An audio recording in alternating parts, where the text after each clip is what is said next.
Coming up next on the CHGO Cubs Podcast presented by Toyota, it's the annual Jed Hoyer State of the Cubs address. Where do they stand right now? And what's the plan for the offseason? We're gold, Jerry, gold. CHGO Cubs next.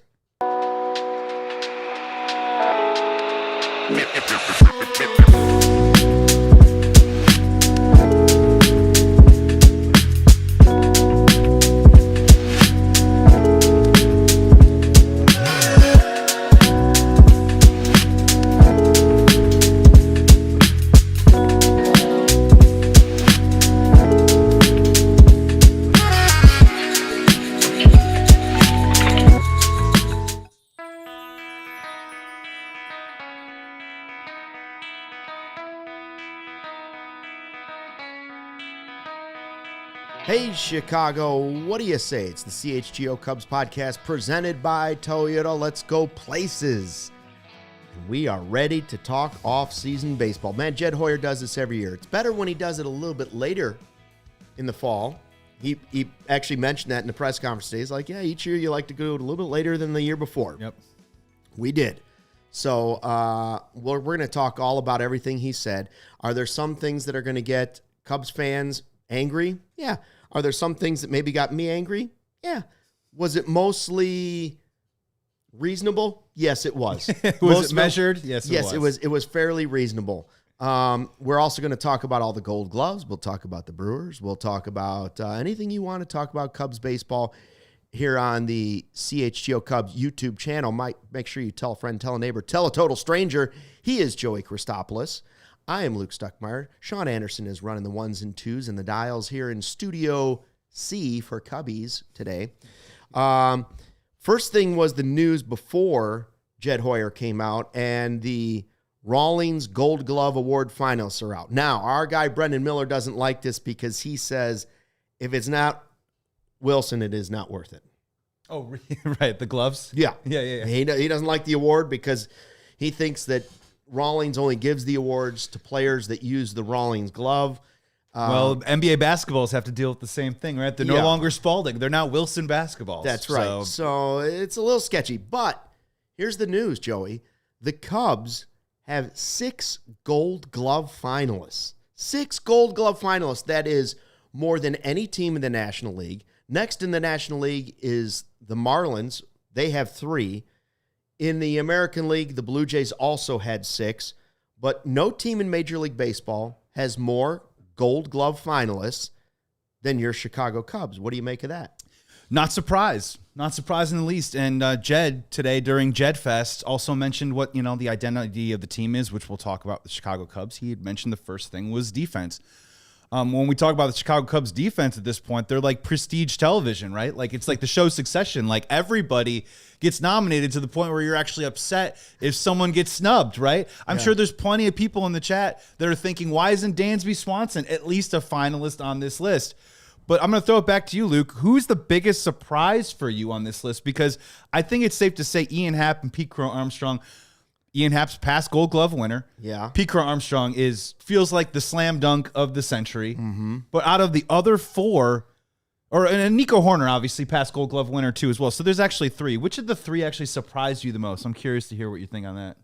Which of those 3 surprised? No, which of the other 3 Of the outside, other 3? Yeah, between Carson Kelly, Matt Shaw, and Matthew Boyd. Which one surprised you that got finalists? Matt Shaw. Me too. Because I didn't expect him to be as good defensively as he was. And when he first started playing, I thought, does he have enough arm? And that was always kind of the thing. And then it was like, well, he really puts it all in there. But he was great defensively. Like, I have no issues with Matt Shaw as a third baseman at all defensively.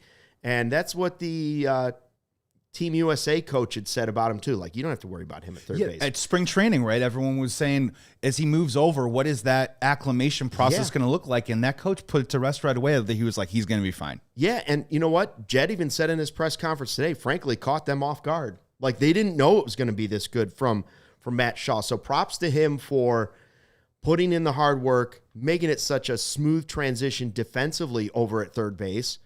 I think he was the best defensive third baseman they've had over there since Chris Bryant. Yeah. And honestly, when we talk about defense at the third base position for the Cubs over the years, or at least in my lifetime, it's pretty few and far in between, right? I mean, Aramis was known more for the bat than he was known for the glove, right? I think Chris Bryant had some really solid seasons there. Yeah. And as you could see, Joe Maddon started tinkering with the idea, and as he got deeper into his career, started playing a little more outfield. Mm-hmm. But yeah, when it comes to Matt Shaw, for a rookie to possibly win a Gold Glove in his first season at a new position has to get Cubs fans excited, right? You have to start that. It helps you start kind of fantasizing about what the sky is, how high the sky could possibly go for Matthew Shaw. Now, he needs to make some steps offensively. I don't think anyone's going to deny that. But if you're telling me you already have a Gold Glover over there at third base, and you look at the infield that we already have with past Gold Glover winner Dansby Swanson, hopeful winner Nico Horner, I mean, the defense for the Chicago Cubs isn't going anywhere. It's all the other stuff on the team that hopefully we can augment and improve moving forward. Yeah, I can't say whether or not Hap was better this year than some of the other years. This would be 4 straight Gold Gloves. Impressive. And can't take that away from him. Ian Happ haters out there. You can't. It's left legit. Field is left field, and that's where you put a lot of the worst outfielders, but he's the best of the worst outfielders in the left corner. You got to be the best long snapper too, right? I mean, everybody's got to be the best at something. And frankly, PCA could have been in this conversation last year had he played more games in center field. That's very fair. This is his first full season for Pete Crow Armstrong, and Jed mentioned that in this press conference too. And we're going to play some clips from Jed via Marquis' Twitter page. But, I would agree with Jed in that he said he thinks PCA is the best all-around defensive player in the whole game. And I think that's real possible. And so do I think he's winning the Gold Glove? I think he's winning a Gold Glove. Do I think Hap's winning a Gold Glove? I think Hap's winning a Gold Glove. You asked me who surprised me out of that group. All right, yeah, that's still my answer, but I didn't expect Boyd to be on the list either. But then I wasn't factoring in. I don't know the answer to this. Do you? Sean, do you know? Are pickoffs part of the metric for how they measure? They do measure. Obviously, they measure bases prevented or bases taken away. Which I believe Matthew Boyd tied Major League Baseball with Paul Skeens, I think, at 9. It should count. At then. 9 runs should count. They should absolutely count. And I think when we talk about Matthew Boyd, we just learned a lot about the guy this year, right? I mean, the signing, again, we've brought it up on the show, but the signing came up out of nowhere. We did a show over the winter where his F4 was, or his projected win total was supposed to be only 4 this year. Yeah. His projected on Fangraphs, or what was it, Zips projections? Is that what we did? Zips. Yeah, and Zips, it was only supposed to be 40 innings and 4 wins this year. Comes over, becomes an all-star, totally remakes his career in one season in a Cubs uniform. And then obviously you find out that he has ties, his family, grandfather grew up a Cubs fan. And then to see him use that pickoff as a real weapon this year to hold down runners. And let's be honest, there's a couple guys in the rotation, Jameson Tyone for one, that isn't that great at holding on runners. The Chicago Cubs also prided themselves on stealing bases offensively this year. So if you have a guy on the mound that can prevent stolen bases, you got a team that can steal some bases, obviously a winning formula. And when we talk about, real quick with Matt Shaw, I just looked it up, defensive runs saved, which is a big metric when we talk about who's going to win the Gold Glove. Number 3 in all baseball.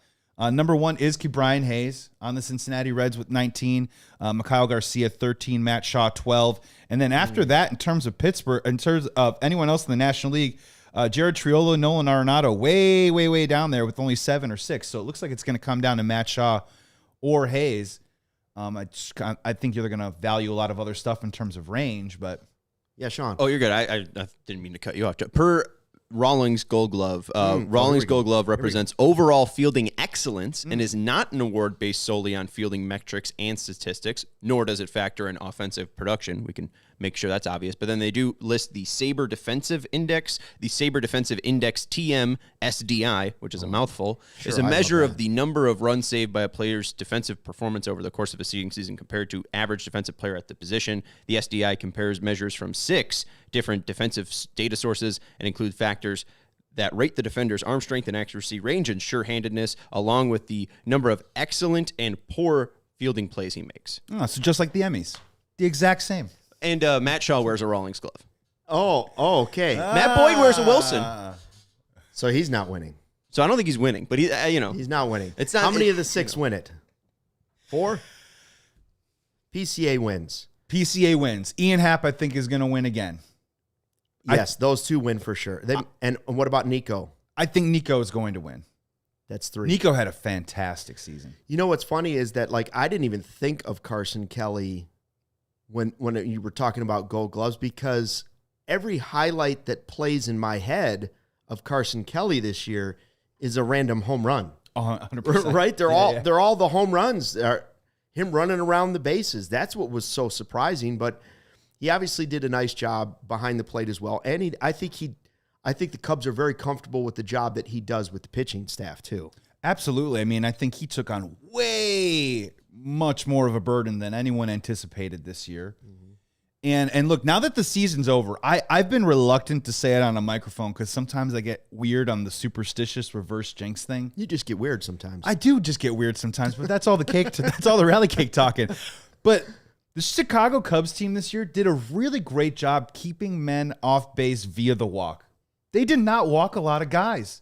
This was a team that I'm not going to say that they were always pounding strikes because I don't have the numbers out in front of me, but we talk about past teams and we talk about not letting the leadoff guy get on a consistent basis, something that obviously you don't like, and I don't like either. I thought they did a really, really nice job keeping men off the bases via the walk. So I think the catcher plays a bit of a part in that. And sometimes maybe is the catcher also like the offensive lineman. If you're not hearing about him, then he's doing a great job. When you start hearing about a catcher behind the plate, maybe that's more likely that something's wrong. Either it's a framing issue or unable to throw guys out or making bad plays. Like when you don't hear about a guy, maybe that's when you know he's doing the right thing. You know who's not on the list? Dansby Swanson. Which is weird because I thought he had one of the better years. Well, I mean, he was great. He won a playoff series for the Cubs. Literally with his glove. With his glove. Yes. Okay. And yet he is not on there. But I've seen some people saying the defensive metrics didn't love him this year. He's gone from 20 to 17 to 4 defensive runs saved or something listen. He's number 7 on the list with 7. Mookie Betts is at 17 right now. And there are other metrics. You know, when we talk about it in the 120 club and the bleachers, a lot of people also feel like Mason Wynn is going to would have a good shot at it as well. Well, those are the finalists, right? And don't get me wrong, Wynn's a great defensive player. And Mookie Betts, what he did moving all around the field and then going to play shortstop, unbelievable. Unbelievable. But if you're trying to tell me that Dansby's not one of the best defensive shortstops in the game, I'm not buying it. Just the eye test. I'm not buying it. We watch all the games. He's unbelievable. He had a great year, and I thought he was improved from last year, where there were a couple lapses. Remember early on in 2024? In my eyes, better this year, where the defensive metrics apparently say no, he wasn't. Cubs defense was a little shaky in the first part of 2024, and I thought they rebounded nicely in the second half, but I thought Dansby top to bottom was absolutely incredible this year, which is fine, right? Make him hungry. Make him hungry to get it back. But no, I'm happy when he's got a glove and he's out there playing shortstop. I'm happy he's a Chicago Cub for sure. Just want to add to Joey's Carson Kelly thought of maybe the walk rate is lower. Not only was the walk rate lower from last year, the K rate for the team pitching staff since 2021 has stayed around 21 to 22%. 21.9, 22.4, 22.6, 22.3, 21.4. That's not why you called. The walk rate has decreased in every single year. 2021, 9.6. 2022, 8.8. 2023, 8.4. 2024, 8. 2025, 6.9. 6 points. So that's really cool. Next year's goal is under 5. I want it under 5. I don't know if that's going to happen. Can we get it under 5? Maybe more strikeouts. Can I get a 4 or 5? What if you get a 22% K rate and an under 7% walk rate? That's pretty good. That's a huge jump. 6.8 to 6.9%. That's a big jump, and that makes a huge difference. And for a team that maybe, I know that the strikeouts were pretty decent for the Chicago Cubs this year in terms of where they ranked, but obviously I think we would want a little swing and miss, especially what we just saw in the playoffs. But they weren't walking guys, and I think that was a really important factor, and I think Carson Kelly deserves credit for that too. If we could get a 90% K rate and a 2% walk rate, then I'd really be into that. I don't know if that even maths. Anyways. Coach Luke Stuckmeyer. We're going to hear from Jed Hoyer after the break. We'll also talk about the Brewers who keep on flying that L flag. But first, a word from our sponsors. Hey, Cubs fans, whatever the It's never ordinary at Bet365. New customers right now get $200 in bonus bets when you bet $5 win or lose. There's the football early payout offer. So if any team goes up 17 points, you get an automatic instant payout on straight bets and parlay selections marked as winners. So download the app and use code CHGO365 when you sign up. They also have the 100% parlay boost. So double your winnings on parlays with Bet365. 100% parlay boost. Download the app right now and use code CHGO365 when you sign up. Chicago Bears, could they possibly be going on a run right now? Taking on the Saints this weekend in Soldier Field. What better time to go to Bet365 and make some money while you cheer on your favorite team? So head on over there right now. Remember, use code CHGO365, deposit $10, place a bet for $5. Get $200 in bonus bets if your bet wins or loses. It can be used on spreads, totals, player props, whatever it is. It's never ordinary with Bet365. It must be 21 plus or older. If you know someone that has a gambling problem, crisis counseling or referral services can be accessed by calling 1-800-GAMBLER in-app only. Let's be real for a second, fellas. The world has gone soft. This is where I do the sound effect. I forgot to bring in me and my RC today. Everybody gets a trophy just for showing up. Everything needs to be bubble wrapped, and soda used to have some kick. But now it's all about pretty colors and easy fizz. RC Cola is not a soft drink. It's just a damn good cola. The original cola that doesn't fold under pressure. RC's an OG cola in the world of spineless soft drinks. No trends, no gimmicks, no glow up. RC hasn't changed their stripes since 1905 because they didn't need to. It's the same bold, crisp flavor it's always been. RC Cola tastes like a punch right in the thirst. Stock up for all your favorite parties. Maybe it's Halloween. Maybe it's a Bears game. Whatever it might be, RC is the move for whatever you're doing. Me and my RC. All right, so we're back here on the CHGO Cubs podcast. Hi to everybody in the live YouTube chat. Shane Newbanks is here. Shane, always a regular, says, fire Jed into the sun. So he's ready to hear whatever Jed has to say in this press conference, huh? Listen. Man, oh man. He's got his 3-day passes to Jed Fest, and he's ready to party, right? I believe it's Hoyer Palooza is what most people call it now. I heard Carter Hawkins is headlining Friday. Jed obviously is going to be doing Saturday, and there's rumors that Sunday could be Theo. Theo might show up. Oh, no. Guest appearance. Unbelievable. In glasses and a mustache. And Craig just breathes heavily into a microphone in the DJ tent.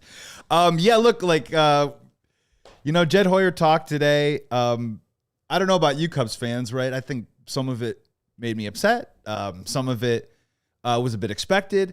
Some of it, again, I said yesterday, trying to read between the lines. There were a couple things that got me a little excited, but I walked in with my eyes open, right? It was like going to a dinner when you know it's going to be like tapas, right? And I knew I was going to come home hungry. Yep. Right? You're going to a meal, but you knew you weren't going to be filled up. It's the worst. The one piece of steak comes by and 7 people go for the little pieces of steak, and you're like, I just wanted to order a steak. Why? And then somebody hands you like a pepper-covered carrot, and you're like, great, there's 6 of these. I don't want any of them. It's delicious, but you only get 2 bites. Yeah. Torture. Enjoy. What kind of life is that?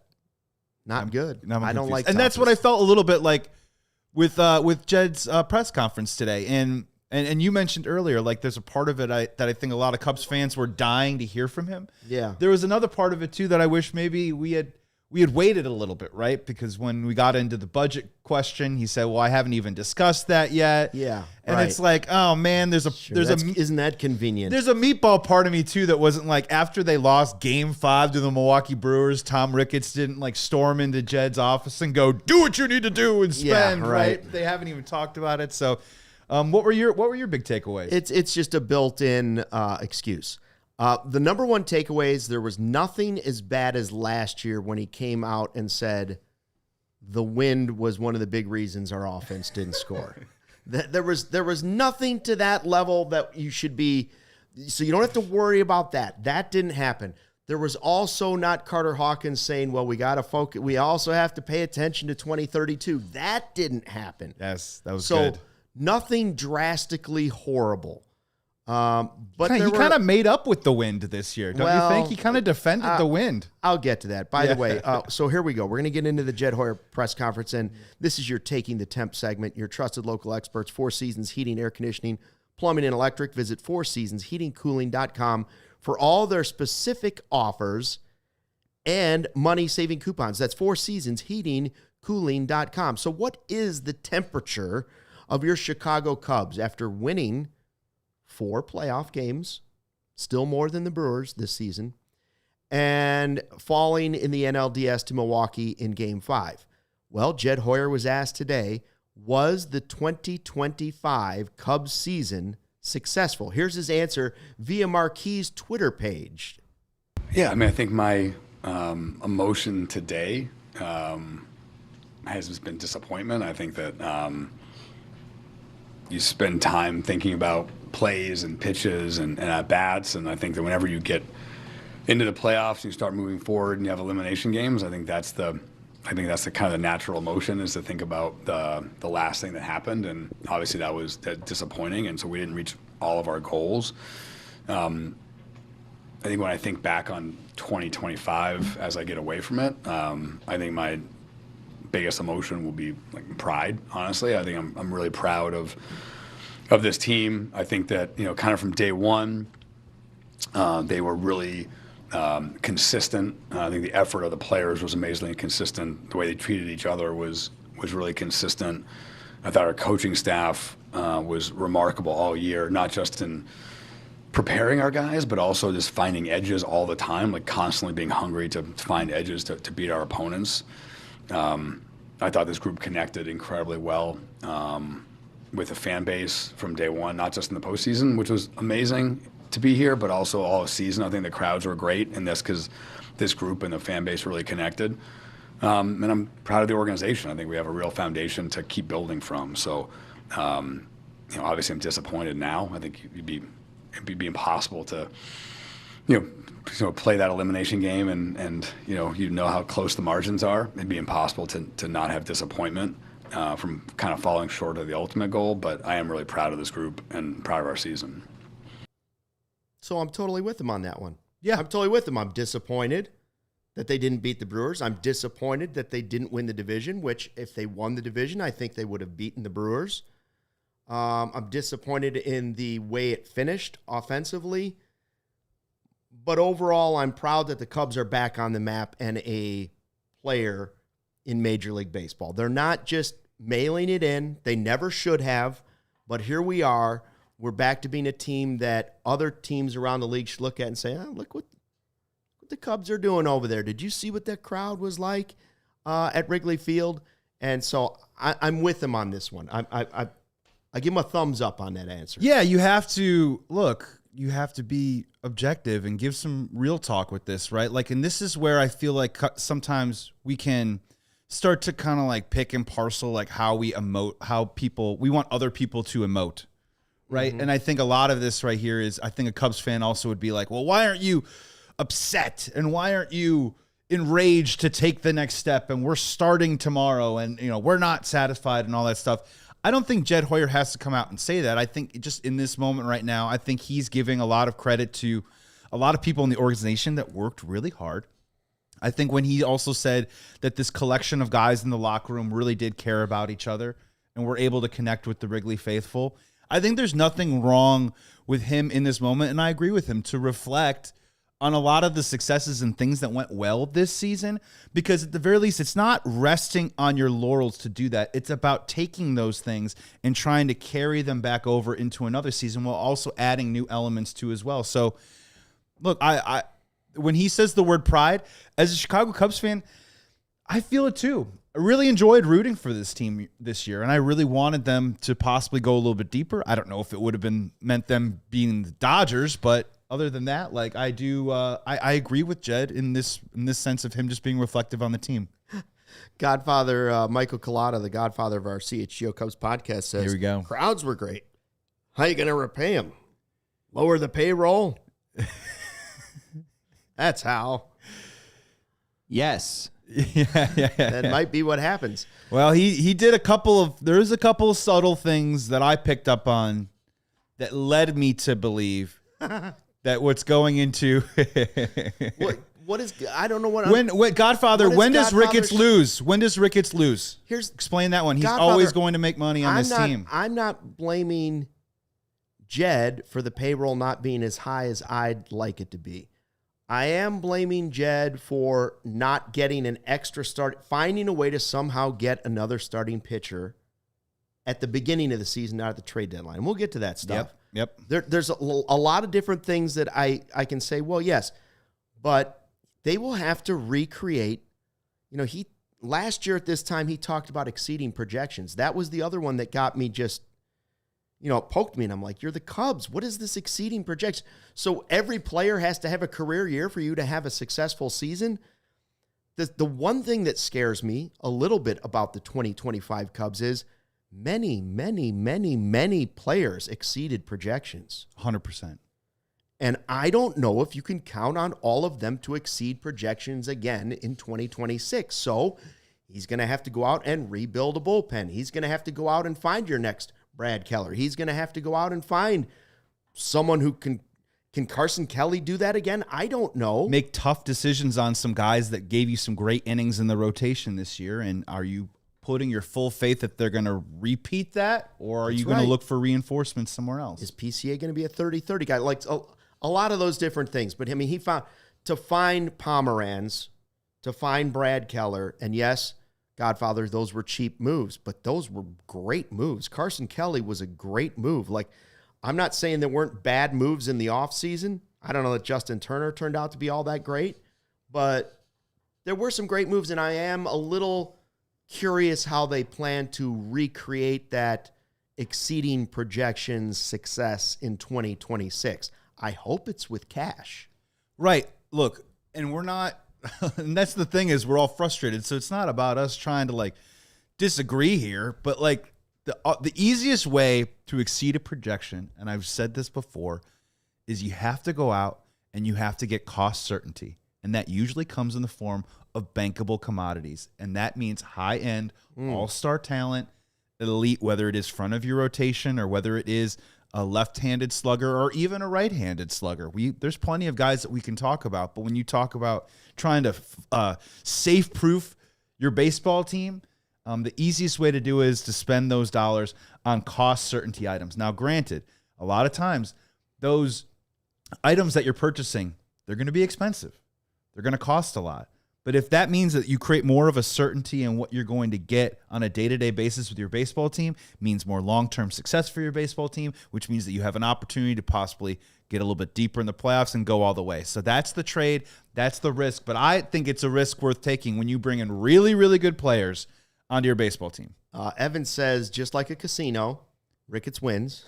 And yeah, but he's not alone. All owners. This is an MLB owner thing. Like Steve Cohen on the Mets. Oh my God, he lost all this money this year. Guess what? He's still filthy rich. Yes, filthy rich. Yes, but also the Cubs consistently make profit, and they're never going over the luxury tax. It is very specifically this owner does not spend. Steve Cohen spends. I mean, I could go back to the year they signed Kota Senga.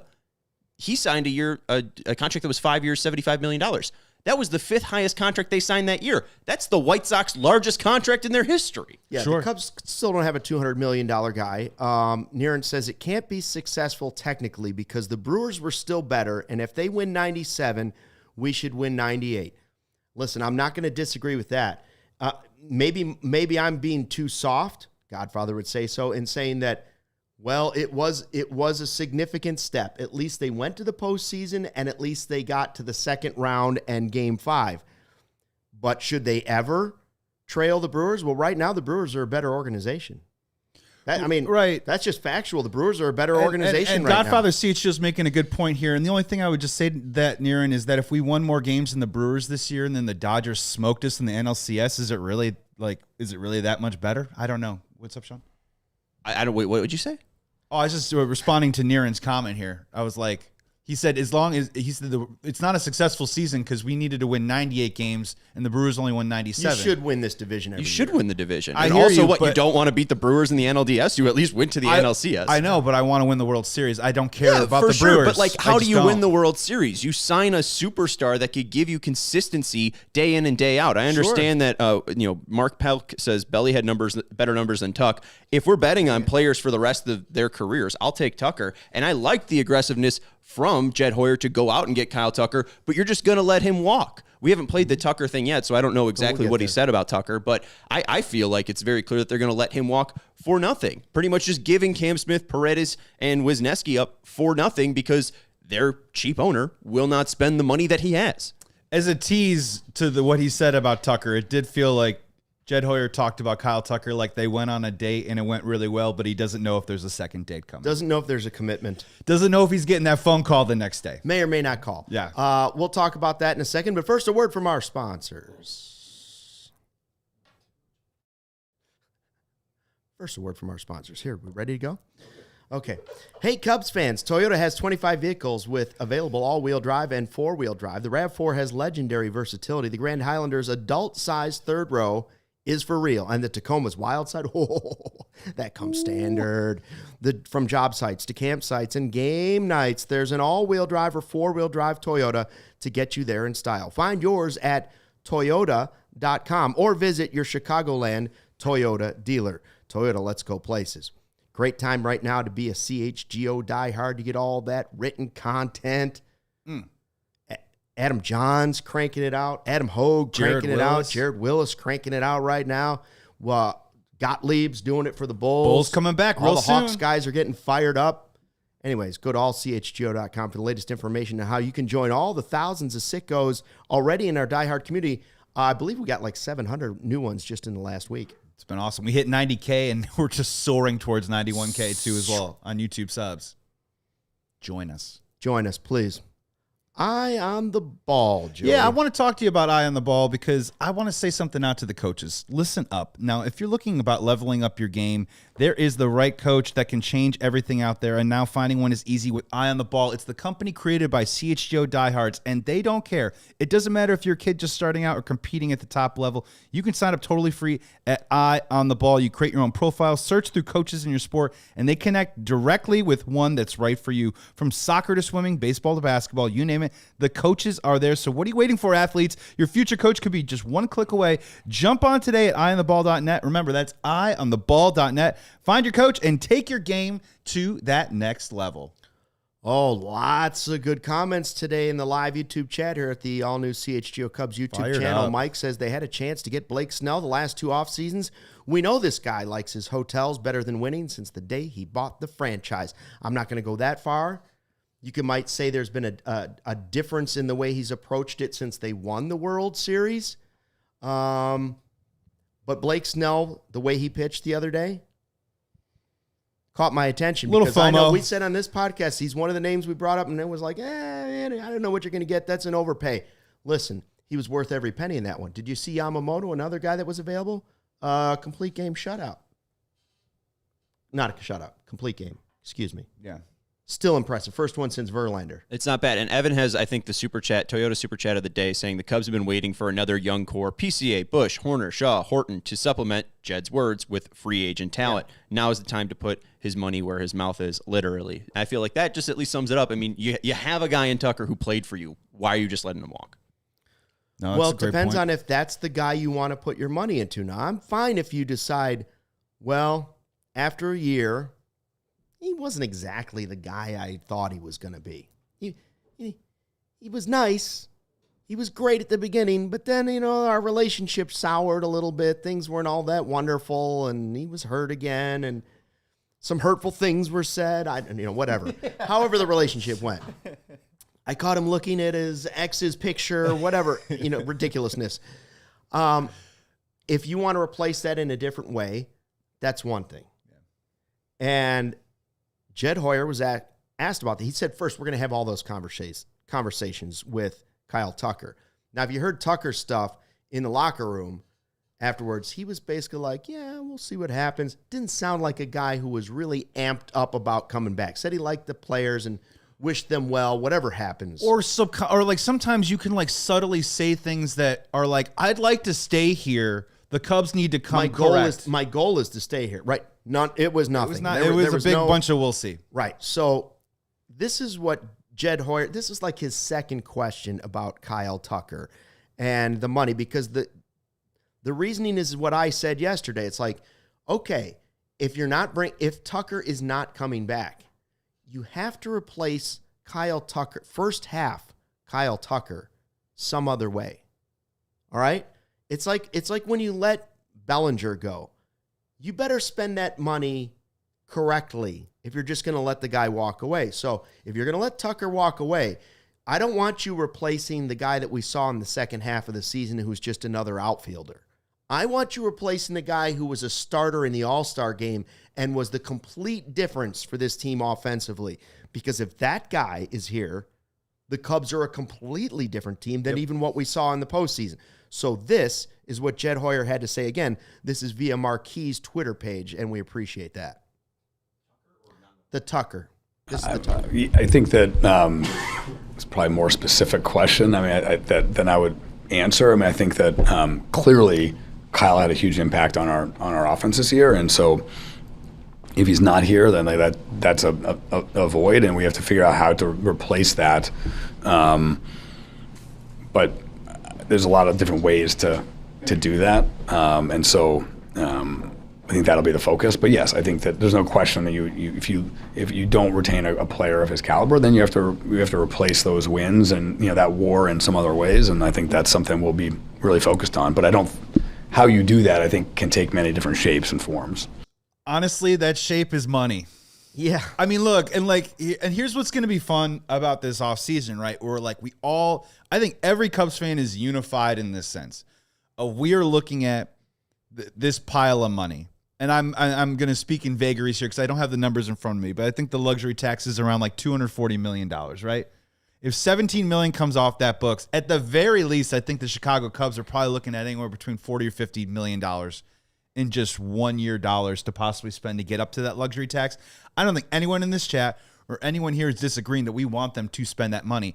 We're just going to have a fun, healthy, rigorous debate about who they spend it on, right? And if they don't, I think that's when we're all going to reunify and criticize the fact that they haven't spent that money. But just with that comment, Jed, about how to replace those wins in that WAR when it comes to Kyle Tucker, I think it's going to cost money. Of course it is. I don't think it's coming from Owen Casey and Kevin Alcantara. No, it's going to cost money. Yes. You've got to pay up for it. And that was another thing he addressed. He basically came out and said he wouldn't put a number on the budget because we haven't had those conversations yet. Wish they had those conversations. So he wouldn't say the budget's going to be as much as it was this year or it's going to be the same as it was. Yada, yada, yada, blah, blah, blah, blah. Yeah. But he did say he thinks he will have enough money to do what he needs to do. So he didn't throw ownership under the bus. Do we have this clip? He kind of pokes around it a little bit. As far as the budget stuff, I haven't had those conversations yet. I think we'll sit down over the next 2 or 3 weeks and go through that. But I'm confident that we're going to have enough money to field a good team. I think that's the simplest thing I'll say. But as far as details, I don't know yet. So good enough to field a good team. Again, that's courtesy Marquis' Twitter page. I wish I could have responded this or had a fan sitting there, maybe Bleacher Jeff could have yelled this from the front row or Mai Tai Guy. Oh, Mai Tai Guy for sure.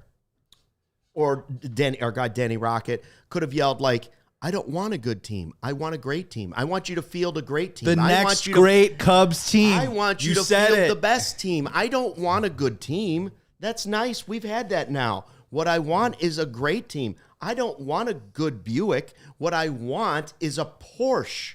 Well, and I think the issue is they keep saying the money will be spent. And if they spend $15 million on Matthew Boyd, that's spending money, isn't it? Yes. It's what needs to be asked directly is, are you going to replace the wins that Tucker leaves with veteran players? Are you actually going to replace that with players that have been there and done that before, giving you 2 WAR and 2 WAR at separate positions, combining for the 5 WAR or whatever? They asked him a little bit about using that youth influx in that corner position, and he would not commit to that, which was actually really kind of great to hear. That I think that they're looking at multiple avenues and multiple different doors, that I don't think internally they're just thinking this is going to be an Owen Casey, Kevin Alcantara rotation with Seiya, and they're going to somehow carry the day with that. So I was pleased to at least see him say that at this point. It seemed like they're entertaining other options. What was Tucker's final WAR at the end of the season? It should have been a lot higher, obviously. It could have been I want to say it was had he not been injured and repeated the first half, it would have been. I'm going to take a guess. I don't know, off the top of my head. I think it was like 5.4 something. Right, like that. and it would have been damn good. It would have been more like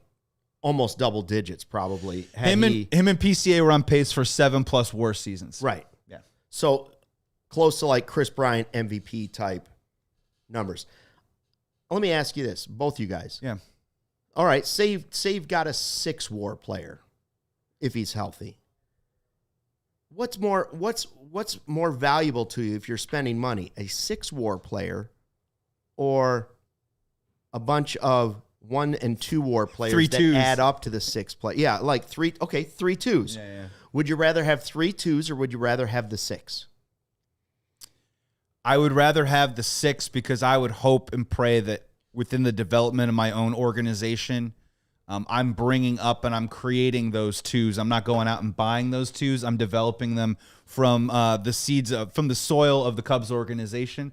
And sprouts. Yeah, 100%. And that's the job. And then you go out and then you bring in the sledgehammer. There's like not even 15, 10, 6 WAR players. You have to go get a guy that would be a cornerstone that can consistently give you over 4 to 5 WAR. Tucker, maybe not a 5 WAR player, is consistently under 4 WAR or under 5 WAR, and that's typically because of the injuries. But if he plays a full 162, you're likely getting 5 WAR from Kyle Tucker. And also, just to address Niren, whoever the producer is saying Ricketts is cheap, $200 million is cheap, but $260 isn't. Do you think Rickettsville was free? First of all, he made the decision to buy the team and buy all those buildings. Boo-hoo. He gets to buy all the buildings and get all that sponsorship money from Coca-Cola. Poor him. But is it Chicago printing money like it was pre-COVID? No, but I don't know if that's necessarily his fault. Also, his ballpark is pretty full. And then finally, 7% of the wealth in the United States is owned by, or 61% of the wealth of the United States is owned by 7% of the population. So boo-hoo. Oh Well, no, Tom I'm not one of Ricketts, those his 7%. poor ass can't spend $60 more million. Dang it. Hold on. Let me check my bank account. I'm not either. Chef Kevin says he was a 4.5 F WAR. And my point is, yes, but you're trying to replace first half Kyle Tucker, not all season Kyle Tucker, because that wasn't enough. Look where it got you. All season and postseason Kyle Tucker got you to Game 5 and not enough offense. You're trying to replace the guy that had you at the All-Star break with the best offense in all of baseball. And that guy would have been more than a 4.5 F WAR had he continued his trend throughout the whole season. But then you got a fractured finger, and then you got a slump that because of that, and then you've got mental problem with it. The calf you've strain, got the he calf got strain, all of it. Benched and all that stuff. And yeah, look, I mean, and we're saying this, and in the same breath, I think a lot of people, Cubs fans, were like, play Moises Ballesteros more, and we did, and he did okay. But guess what? It wasn't at the level that Kyle Tucker brought to the lineup, and that's what makes it so hard. Is that it really is? It's hard to get a clear picture, especially as a Cubs fan. And I understand why people want to say move on from him. And I just kind of want to see where the numbers are at personally, because he is a player that I do think is going to have a good career. You brought up something very good that I'm curious about how his lower half kind of progresses if you wanted to do a 7-year type deal, something along those lines. The 3 to 5 year deal, a little bit different. When we talk about the money and just, I know 200 million, 260 million, guys, it's a competitive market, okay? It's a competitive market where all these people are paying the big dollars, all right? And the Chicago Cubs are one of the big market teams.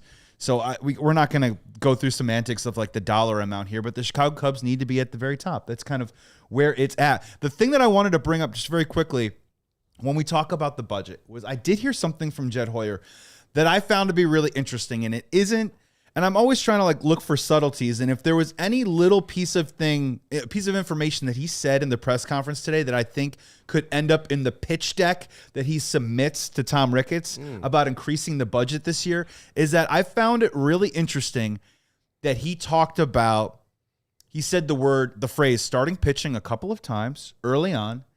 And then he also alluded to, again, looking back at the deadline, he doesn't have any regrets because the margins were so small and the prices were so high in terms of getting and receiving, and why starting pitching was having a hard time being moved. And it seemed to like he kind of subtly made this allusion to, we need to start doing our work more in the offseason. And we can't maybe be keeping our powder dry or holding our dollars till the trade deadline like we have the last couple of years, because the prices will be so high. He was almost... It was very subtle, and it wasn't a shot, but I think it was a plea to maybe the people that sign off on the budget to say, hey, can we go and shop for the groceries, the meal that we're going to make before the season starts, instead of running out to the store when the turkey's got 5 minutes left in the oven and we're all of a sudden we need some gravy for the mashed potatoes, and do we get the right kind of gravy, or you know what I mean? It's that kind of thing. And I could see him. It felt like of all the things, I think starting pitching was on Jed Hoyer's mind a couple of times when he talked today. Listen, the Cubs have one clear advantage over everybody in their division. It is money. Money. We they can throw are it in around. the biggest city, the biggest market. They're the number one team in town, and that's where they have their clear advantage. So take advantage of it. It doesn't mean spend foolishly. You still have to spend it on the right guys, but you have to spend it. Niren said $275 million because you got to beat the Dodgers. This is really what I'm saying. When I look at that and I see the Brewers and what they've had happen, yes, you can always get in. And I know that is the Cubs' goal, is to be like a 92-win team, at least 92, and then you get yourself in and good things can happen. That is true. But when you start paying guys like the Dodgers are and being creative with the way you are with, I mean, Blake Snell gave him a $60 million deferred contract. Like $60 million of that's deferred. Ohtani deferred, like all of it. Well, they had a bad season, the Dodgers. They won Yes. 93 games. Yes, like, but they have created a floor where their bad season is getting them into the playoffs. That's right. No matter what. And Glass now great and season Snell is now going they're to be healthy, and 112 it's like wins. now it's healthy, and you're like, oh man, they can just march out all of these guys, and the Brewers are going to. I said this isn't a knock on the Brewers. The Cubs didn't stand a chance against the Dodgers if they were healthy, and the Brewers won't stand a chance, even though have not yet baseball to can this be a point. little funky. Yeah. I don't believe those teams will have a chance. The Dodgers will be in the World Series. If I'm wrong, I'll own it. But the Dodgers are going to be in the World Series. All right, we're not done with this yet. How might they spend this money? What else did Jed Hoyer have to say? What else do you disagree with? Yeah, I got one that really made me mad. And a note for the Brewers. But first, a word from our sponsors. Ray Chevy, we've got deals sweeter than candy this Halloween at Ray Chevrolet in Fox Lake. Come in today to shop the No Tricks, Just Treats sales event and drive home with 0% financing, $0 down, and no payments until 2026 with zero hidden fees on select new Chevy models. Or check out their selection of over 125 vehicles priced under $20,000. With one of the area's largest Chevy inventories, you're sure to find the perfect vehicle for you. And as one of the top selling Chevy dealers in the Midwest, they're able to keep their prices competitive, so you know you're getting a great deal. And with Ray's Price Promise, yeah, you can shop confidently because the price you see is the price you pay. Don't miss out on their No Tricks, Just Treats sales event going on all month long for 0% financing, $0 down with no payments until 2026, and zero hidden fees on select new Chevy models. Ray Chevrolet. Together, let's drive. And hey, Cubs fans, you know that moment because I've been there before. The one when you realize you left your favorite sunglasses at the beach or on the roof of your car or at the gas station 3 states away. Well, we've all been there too. But then I found Shady Rays, and it totally changed the game for me. These sunglasses, they are made for real life, seriously good looking, polarized, durable, and not stupidly expensive. I got a pair myself, getting compliments all over Evanston, Luke. Can't even leave the house anymore. And here's the wild part. If you lose or break them, even on day one, Shady Rays will send you a brand new pair, no guilt trip, just replacements, which is perfect for me. So now I actually wear my sunglasses without fear on hikes, at concerts, on the boat, whenever. Shady Rays, it's eyewear that has your back. So we've teamed up with Shady Rays to bring you a very exclusive offer. Head to shadyrays.com. Use code CHGO. 35% off polarized sunglasses. Try it. Do it for yourself. The shade's rated 5 stars by over 300,000 people. Back at the CHGO Cubs podcast, where the Cubs offseason has begun, and Jed Hoyer has just had his State of the Cubs address with the media as he heads off, and probably won't see him until the GM meetings. Take some time off. Then the winter meetings, when he'll have more answers about, things like the budget and players and decisions and all those things. Hey, Michael Thiel just had my favorite back and forth with in the comments. Everybody wants to spend more money. Okay, on who? I said Kyle Tucker. He said nah. So I gave my opinion, and Michael just doesn't want to hear it. That's the disagreement. Just to push it a little further, my numbers are off and on with the WAR numbers for Tucker. Mm-hmm. When you look at Baseball Reference, he's had a season of 4.5 BWAR or more in every year since 2021. And then if you look at Fangraphs, he's pretty much had like 3 seasons of 4.9 WAR. Even when he played 157 games or like 124, it's around 4.9.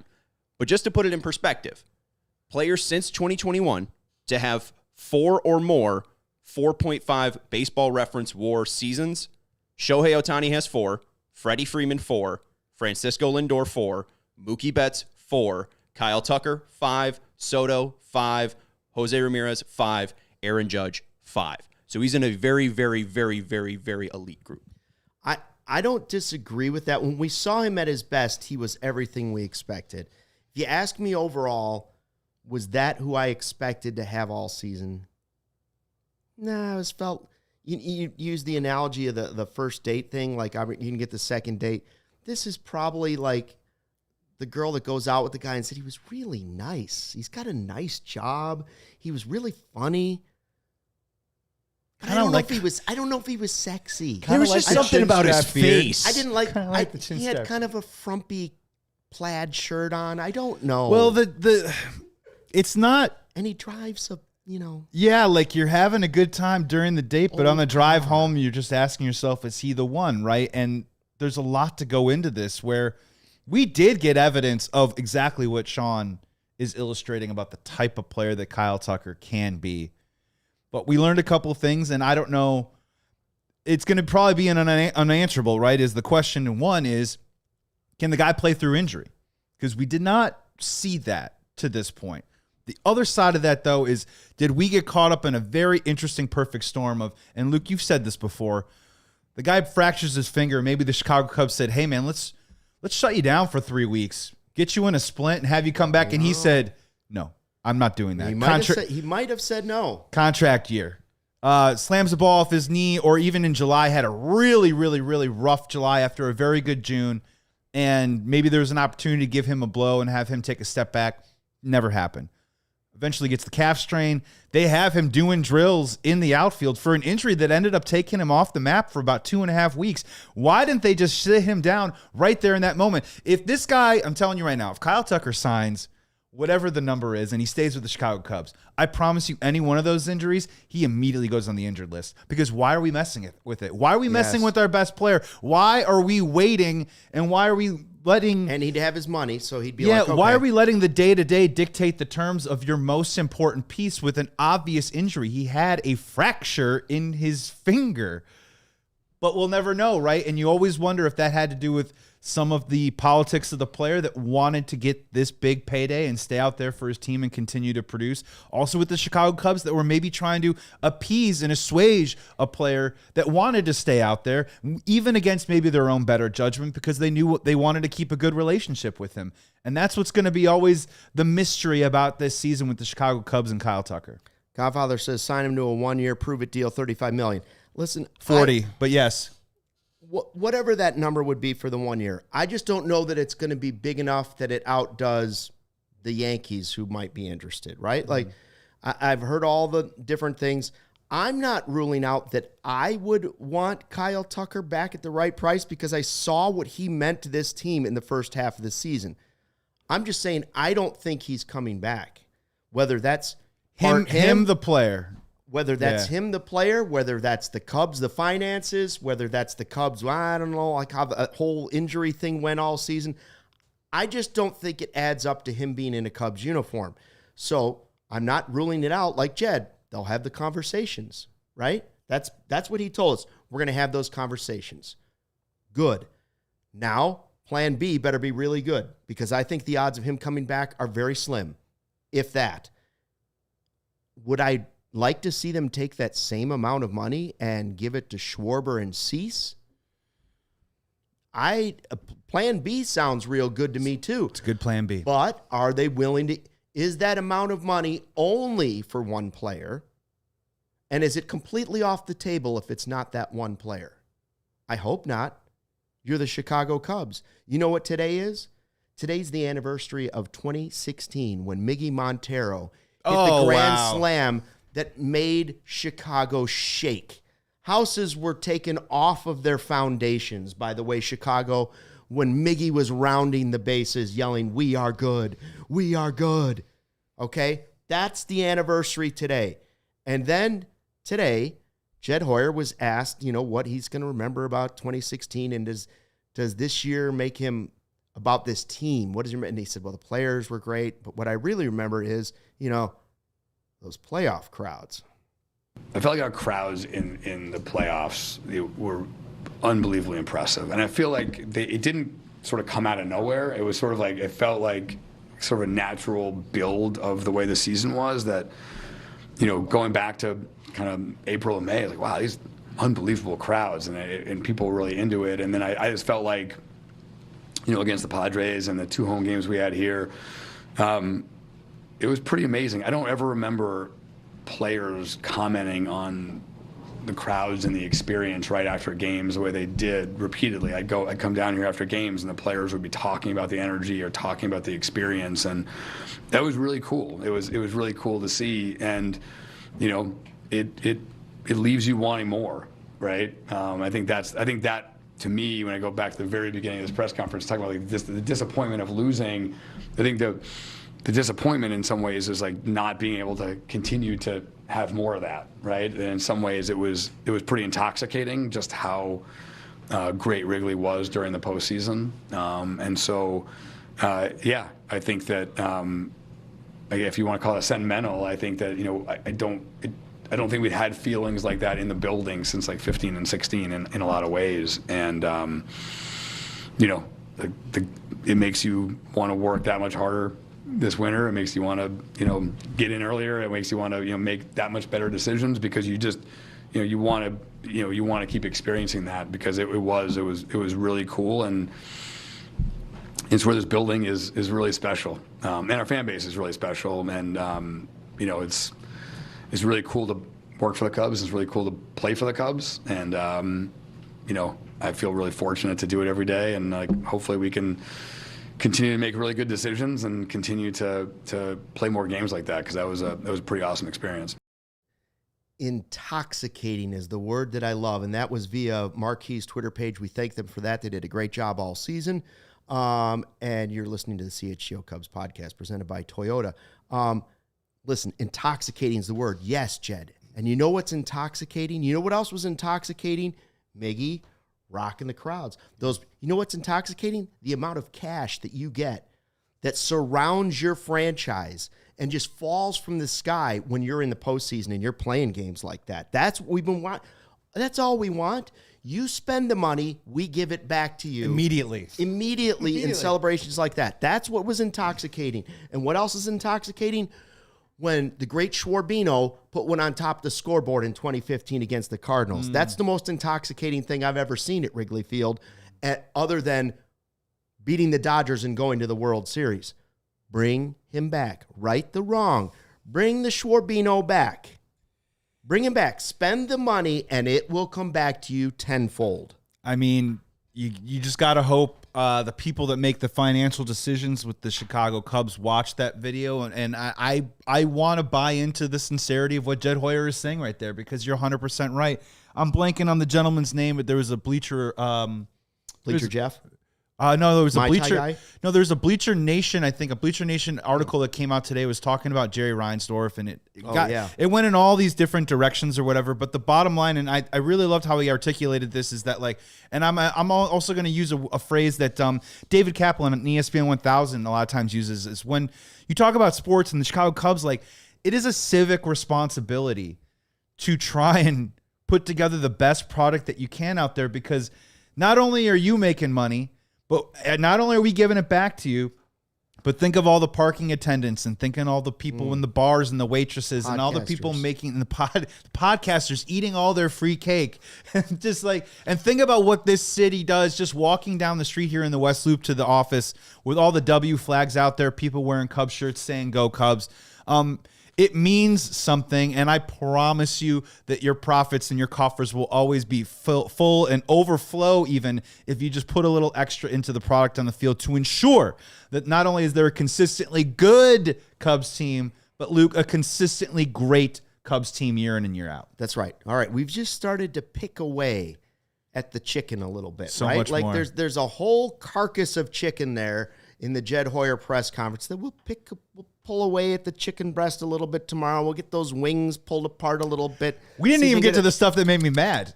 We didn't even get to the stuff that really made us mad. Yeah. We were mostly nice today. Yes. Godfather says, bring back Schwarber. Ha, ha, ha, ha, ha, ha. We will be back tomorrow At this same time, 2 o'clock, Yes. Joey's going to look into his crystal ball tomorrow. And I'll tell you what stuck with me from Jed Hoyer. Let's do it. Sean, you back tomorrow? You're no. Yes. Let's You're ride. here tomorrow? And I'll actually be here before 2 o'clock. Beautiful. Beautiful. I'll be on time and not running and sweating. Will our fans be here too? We hope Niren's going to be back, and the Godfather, and Michael, and all the great people that are in the live YouTube chat. We appreciate all of you. Thanks for checking out the CHGO Cubs podcast, driven by Toyota. Let's go places. Let's go back at 2 o'clock tomorrow and do it again. Until then, thanks for watching, and fly the W. We all silly like the mayor.